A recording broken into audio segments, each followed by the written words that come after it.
are too.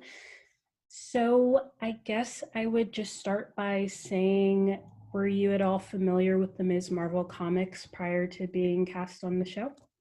I was definitely familiar with the character. I wasn't as familiar with specific comics. Like I knew some of the lore from talking to a lot of my friends who were really into Marvel and stuff, but I hadn't had a chance to read as many of the comics as I probably should have beforehand.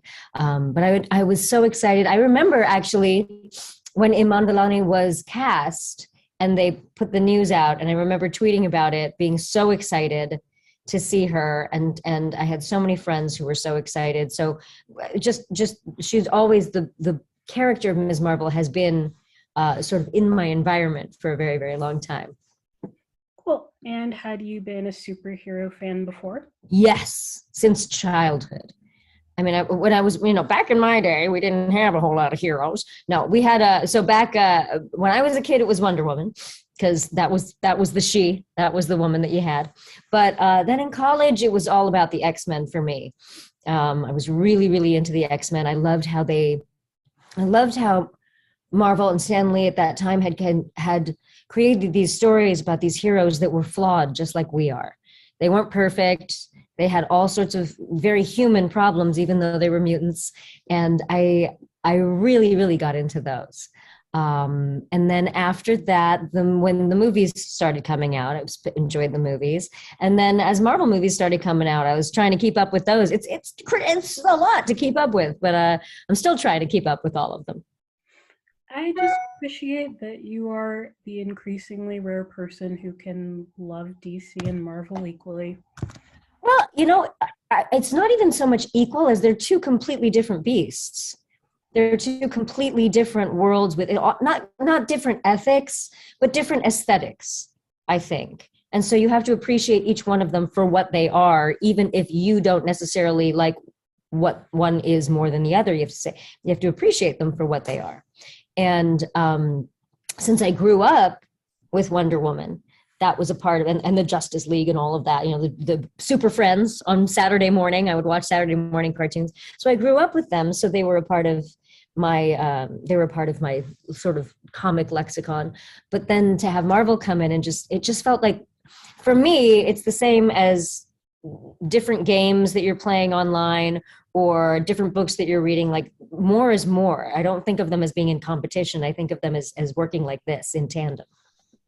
Okay, and my next question is, how was Auntie Ruby described to you? She wasn't particularly described to me, which is what was so lovely about it. When they sent out the audition, I think it was somewhere between 50 and 80 or 50 and 70, and one of the gossipy aunties around town or something very simple. And so there was a lot of room for play, which I appreciated. I knew that when you throw out that wide an age range, there's a lot of room to just do your thing. And so for me, Auntie Ruby was very much an amalgam of the aunties that I know in my life, who are super cool and loving, occasionally gossipy, and occasionally they'll say they have no filter and all of that. But there wasn't a whole lot of description with her. The lines were written so well to understand who she was, and then when we would play on set and a couple of improv things would be thrown in or whatever, it just felt like they made it clear to me who they wanted the character to be, and they allowed me to play, which I really appreciated, so that I could put my own little spin on her. Okay, and what was it about this series that made you want to be a part of it? It's Marvel. It's Ms. Marvel. I mean, that seems to be the first. I mean, that's a given, right? But also, specifically, you had to know going in that this was going to be something very, very special. Marvel has been doing such a wonderful job of incorporating different cultures and different historical figures and different issues that people are facing in the world today. They've done such a good job of incorporating that into their stories in Phase 4 and even Phase 3. So knowing that this was happening and that the world was going to have not only its first Pakistani American hero. It's for Muslim female superhero. It's for teenage fan superhero, because I'm a big fangirl when it comes to a lot of things in my life. And I think of her going to AdventureCon, and it's like me going to my conventions. So I just wanted to be a part of something really fun. And this definitely fit the bill. Okay, that's a good segue into my next question. Oh, So, okay. speaking of fans, I see that you've had some background in being on shows with video game and anime fan bases. What, if anything, is different about being a part of a show based on a comic book? Oh, that's a great question. What a great question. There is some difference, but there are more similarities than I think people realize, because, more often than not, games are built on some kind of world building. There's a different world that you're entering, right? A world of fantasy or a world of sci-fi or something like that. And the characters that you are playing, particularly the heroes, if you're playing one of the heroes like I do in Overwatch or in Apex Legends, which are two of the games that I'm in, when you're playing those heroes, you are presenting the world with an opportunity to feel themselves as a hero and to connect with that hero because they identify with that hero and get to play with that hero the whole time. And so what's lovely is that getting to do those characters in games, especially when you do motion capture or facial capture, so it looks like it's you're acting this character out, carrying that into the modern day mythology that we have of superheroes in film and television, it just seems like a logical step. Because those same heroes that you're putting on screen are, you're trying to reach through the camera and bring people along for the ride and help them see themselves in this hero and help them see themselves, even if it's not in the hero, help them see themselves or their own life experience in the story that's being told. And I think that's one of the reasons that Ms. Marvel is so special, is that there's so much for so many people to identify with. You could be an American, Caucasian mother and still identify with this Pakistani Muslim mother in this show, because the two of them have very similar things, because they care so much about their daughter. They want her to be safe. They're strict because they want to protect her from the world. There's so many things. The family is so warm. So the parallels between working in these two worlds they're much more similar than one would think. Okay, and my next question is, what kind of response have you gotten from the fans since the show started airing? Oh, I mean, it's been nothing but love, and I'm so grateful for it. My favorite thing that I'm hearing in a variety of different forms is people saying, I feel seen. This feels like my family. This feels like me in high school. I love that she's awkward like I am.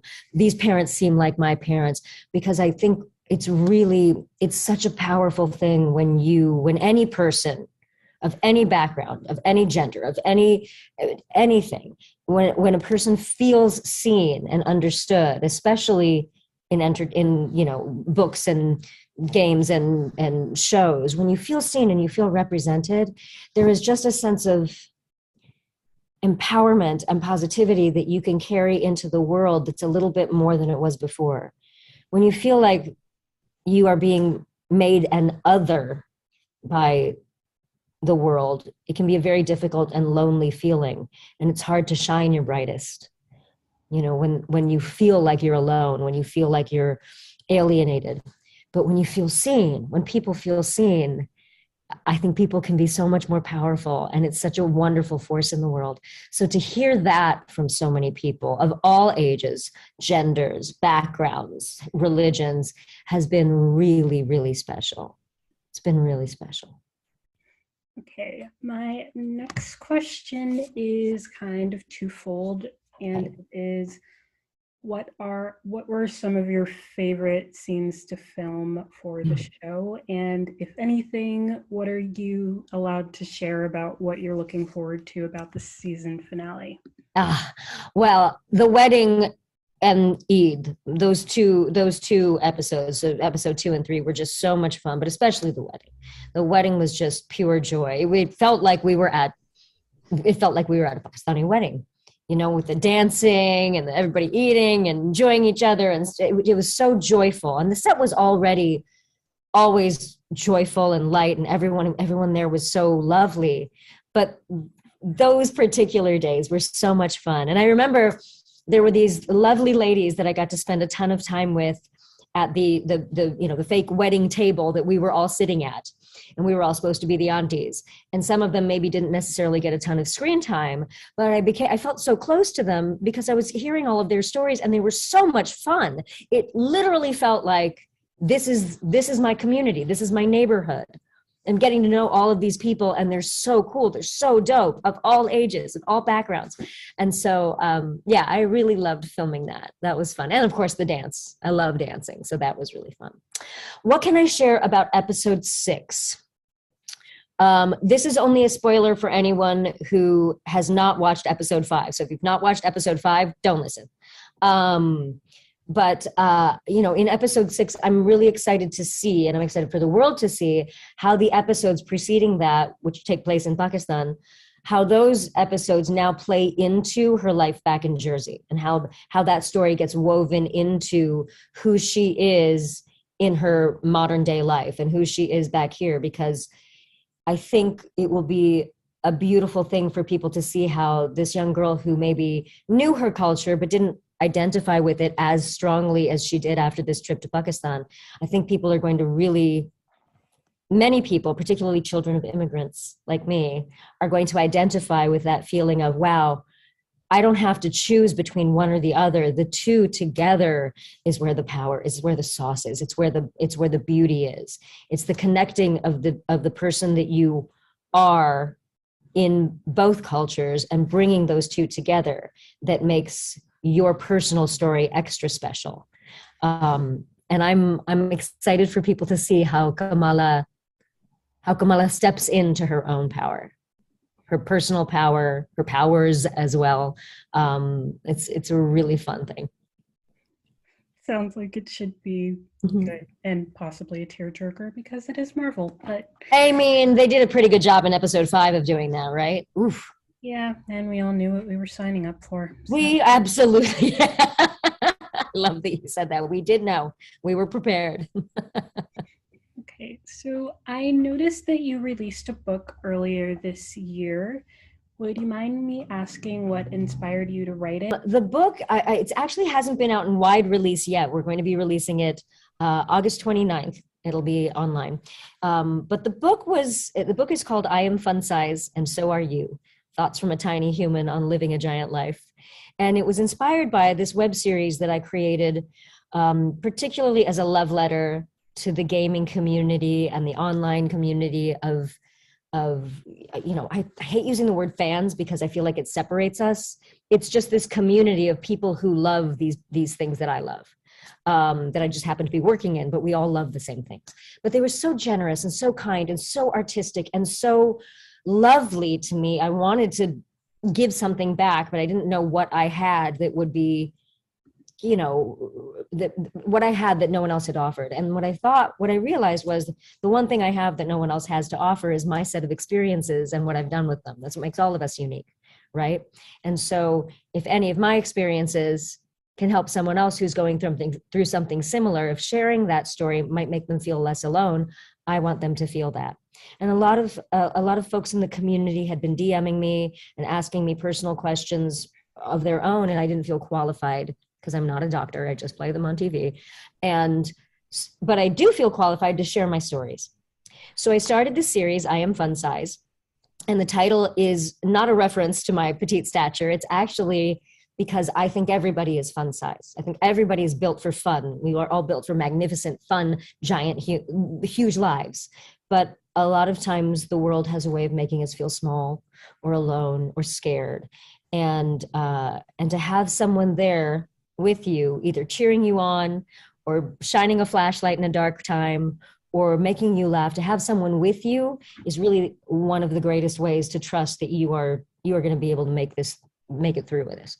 So I wanted the series to do that for people. And then I turned it into a book. So I just expanded a little bit more on the series, sharing more stories from my life, more experiences, more little tools that I've learned that may be useful to people, may not. It's whatever they want to work with. It is not a prescriptive book. It's a book to feel like you're having a conversation with a friend. And in difficult times, I don't go to a self-help book that sounds awful. I go to a friend. That's who I go to. And that's what I wanted the book to be. I wanted the book to be your buddy in a book that you can throw in your backpack and carry around with you. And so I'm really excited. We ran a Kickstarter and it was very successful. People seem to love the Kickstarter version of it. And now we're going to have it in the world in wide release at the end of August. What are some of the other projects you've been busy working on that you're excited about? I have been, it's so funny because these days there are so many things that you're not allowed to tell people about. So there's a bunch of those things. I'm working on a bunch of new games, which I'm very excited from. Some that'll be motion capture, some that'll just be, new games, animated games, and working on an animated series that's coming out. I have a few episodes of another series that's coming out in the fall that I can't tell you about. And I'm also working on something, specific to actors and artists to help them get past the myths of the starving artist. Because I think a lot of us actors and a lot of us artists subscribe to some belief systems that aren't necessarily true that keep us from having a full life. So it's almost like the follow-up to I Am Fun Size. And I'm going to be putting that out soon after. So you can keep an eye out for that as well. Okay, and my last question. Oh, before I forget, I'm sorry, one more thing. This weekend, no, not this, the following weekend, the next weekend, July 16th, I'm actually doing a couple of benefit performances of the Vagina Monologues, which is a show that I did back in 2001 as well with this same group of rotating cast members. And so we're doing a reunion performance, 2 performances as a benefit with all the ticket proceeds going to Planned Parenthood. So that's going to be happening here in Chicago, where I am right now, on July 16th. We'll have 2 shows, 7 o'clock and 9:30 p.m. at Davenport's Piano Bar. Yeah, I went to a women's college, so I've seen the Vagina Oh Monologue. yeah, so yeah, you know about it. It's amazing to me how relevant this show is still 21 years later. It's pretty crazy. And given the current climate of what people are dealing with now and what women are dealing with now, I think it's as good a time as any to jump in there and talk about it. Can you share which monologue you might be performing?